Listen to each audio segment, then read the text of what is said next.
The following is just a sample of what we've been seeing right outside the back door the past couple months. Starting with the sunrise, these colors you see here actually were taken over a period of, get this, 4 minutes. Pretty radical transformation. But anyway, you don't have to go very far to see a lot of interesting things like that lineup of dove there and these frogs here that hide in the plants. Also bees and moths and things coming to pollinate. We've got squirrels and sparrows taking a bath, the cardinal finding some breakfast, a dove getting a drink, and then cocoons. They're pretty regular around the yard. They're just casings of silk spun by moths and caterpillars, things like that. They have insect larvae in there, and they protect the pupa as they undergo the metamorphic transformation into things like butterflies, which are beautiful for us, but of course they serve a purpose, food for other birds and mammals and insects and things like that, but also very useful in pollinating all the plants and flowers, fruits and vegetables that we have around the house. Next, I think we're going to see a dirt dauber, and of course all of us are kind of familiar with dirt daubers with their little skinny waists. They build nests and all kind of things, including speakers of stereos and above sliding glass doors, and most likely we see them on brick like that. But did you know that they also go into grass and pick out spiders? They sting them not to kill them, but to put them inside these, inside for the larvae to feed on until they morph into actual dirt daubers. Pretty crazy stuff. Okay, so here we've got a black slug. Of course, slugs are just shellless terrestrial gastropod mollusks. They're actually food for other yard dwellers like birds. Some other worms and insects feed on them as well. But they've got sensory tentacles, or feelers if you will, and we've all seen those before, and you're looking right at them now.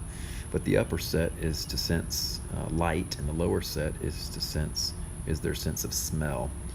But they've got this really cool foot, okay, which is the way they move along the ground. It's a rhythmic waves that it produces, and at the same time that it's moving along that wave, it's simultaneously secreting mucus, which prevents damage to the foot. Very cool, but slugs are actually pretty harmless for us, but they're pretty harmful to some crops. So a lot of farmers consider them just terrible pests, but they sure are a cool looking creature.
bell.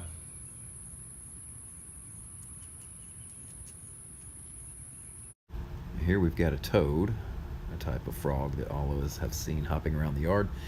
Of course, toads have dry, leathery skin, short legs, and large bumps. They certainly help control the insect population in our yards, and they're fun to hold and play with. Just ask your nearest kid.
Okay, on to spiders, like this web you see in the sun here, and this wolf spider with this big egg sac on its rear.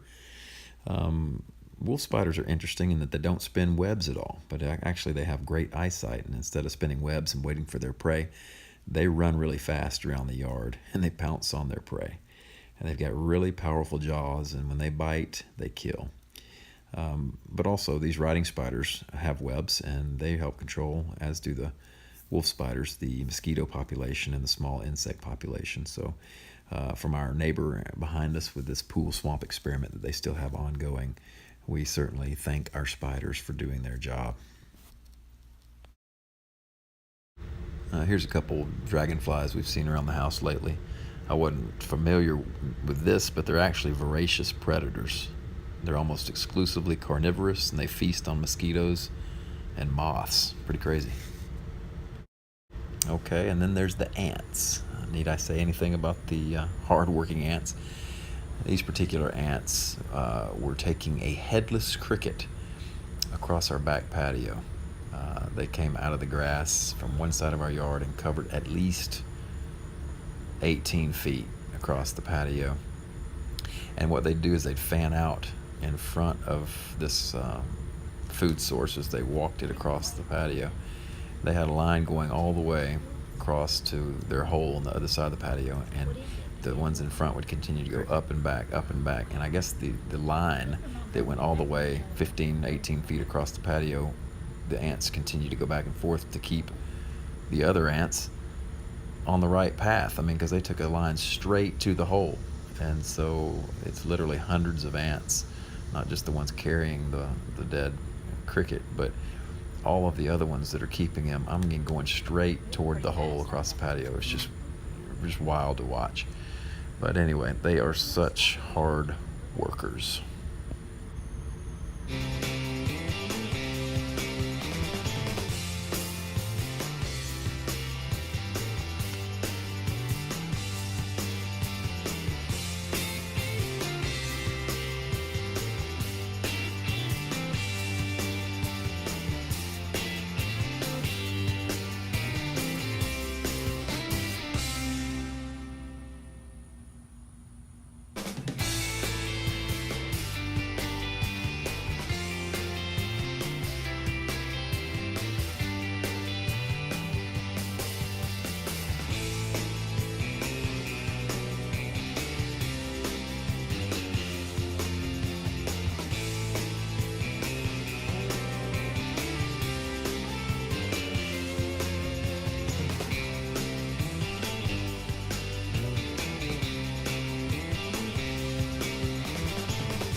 course, we've got lizards too. The green American anole, with their ability to go back and forth from green to brown, but they take care of eating grasshoppers, crickets, flies, and spiders.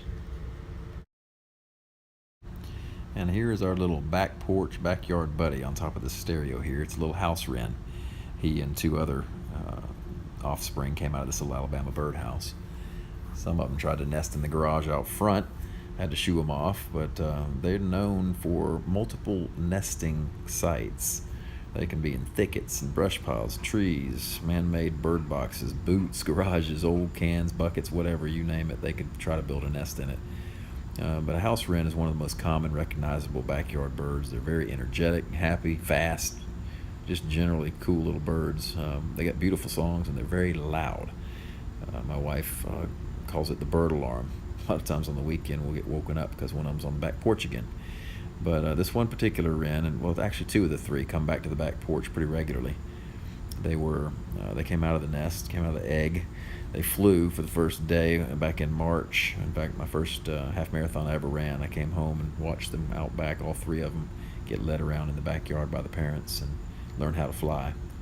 But anyway, two of them continue to return to the back porch. You'll see those in just a minute. And one of them spends many nights through the summer, has spent nights on the back porch. You'd think back in the birdhouse or maybe in a plant or on top of the stereo or somewhere more comfortable. But what it does, you'll see, is hang itself into the corner of the siding of the back porch. There's a little ledge.